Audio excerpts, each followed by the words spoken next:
Hi everyone, thanks for being with us on CNB. I'm Siddharth Vinayak Partnkar. We want to get straight into that new Nano. It is being called the Gen X Nano. In fact, Tata Motors says it is the second generation of the car. But is it substantially different? I think that's the big question all of us had. So let's get straight into the new Nano story.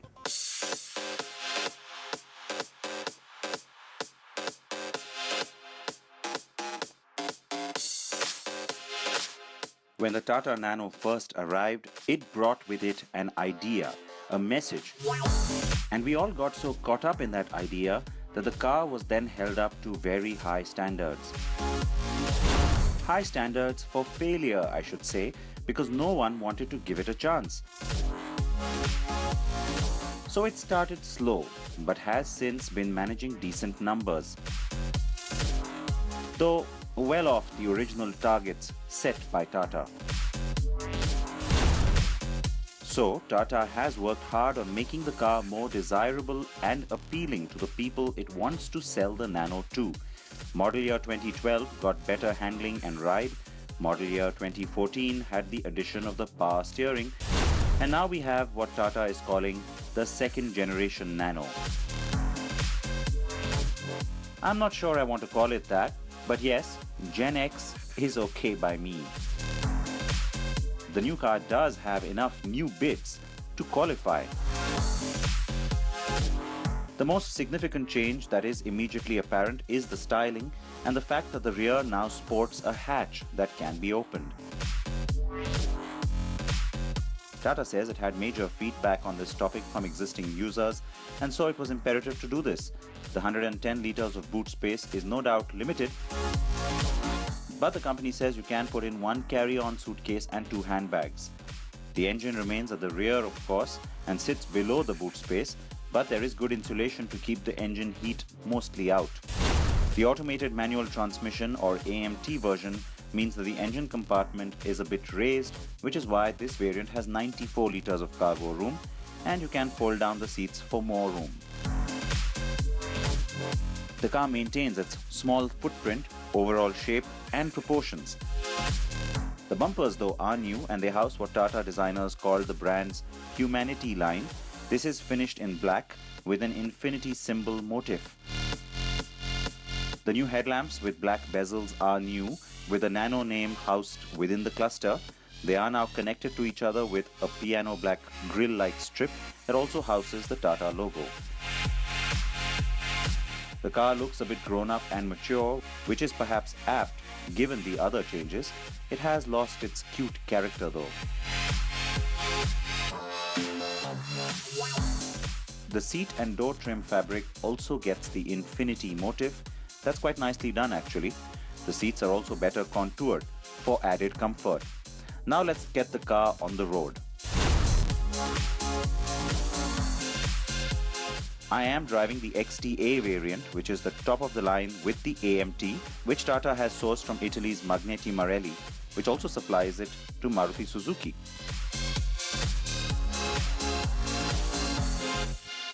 The AC on this car is pretty effective, but it's a bit noisy and it gets a little annoying, but it's really quick in how it cools the cabin. Now, the power steering is something that the Nano got a few months ago, and so the twist continues, but it's really the AMT that you all want to know about.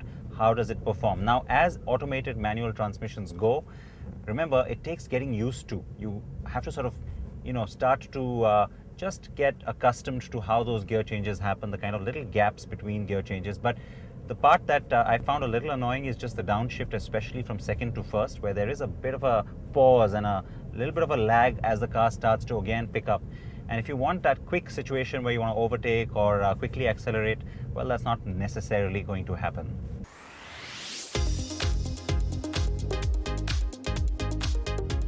The gear ratios change if you put the car into sport mode, but for the most part, it doesn't necessarily translate into significantly different performance.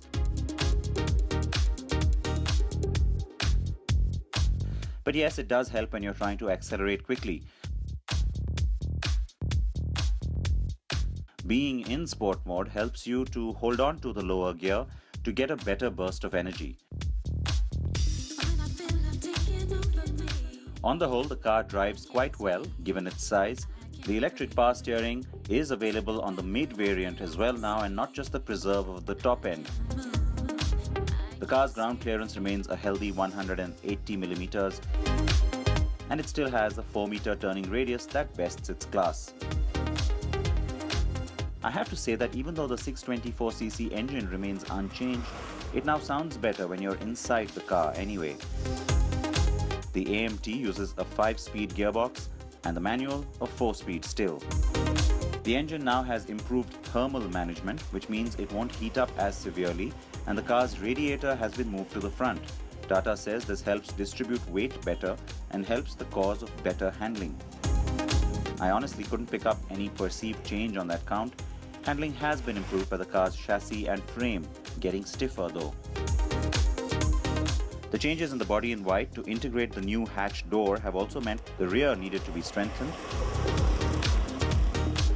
Tata has worked on strengthening the front too and has increased the front impact crumple zone in length. Side impact beams have also been added in all the doors. Overall, this has meant an increase in torsional stiffness and rigidity. I am pleased that Tata has made at least an effort to enhance safety. I can also happily report that the company is considering at least optional airbags too for the Nano, and I do hope that happens. Tata engineers have taken not just customer feedback into account but have also visited several markets across India to monitor traffic and parking conditions, and the engine settings have been recalibrated to ensure better fuel efficiency. Based on feedback from Nano customers, people who are already using the car, Tata Motors says it's increased the capacity of the fuel tank from 15 to 24 liters.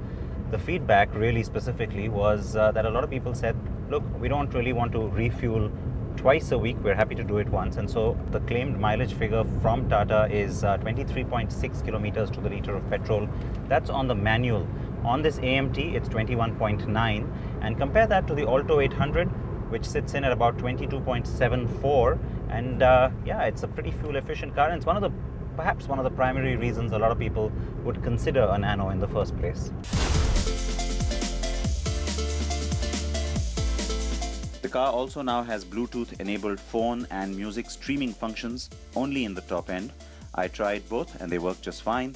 There is a lot more that Tata could do with the Nano. The potential for Tata to go places with this brand is huge, and I hope we get to see some of that. In the meanwhile, the Gen X Nano is a better car than its predecessor and will be served by prices that stay attractive, with the AMT firmly below 3 lakh rupees, I hope.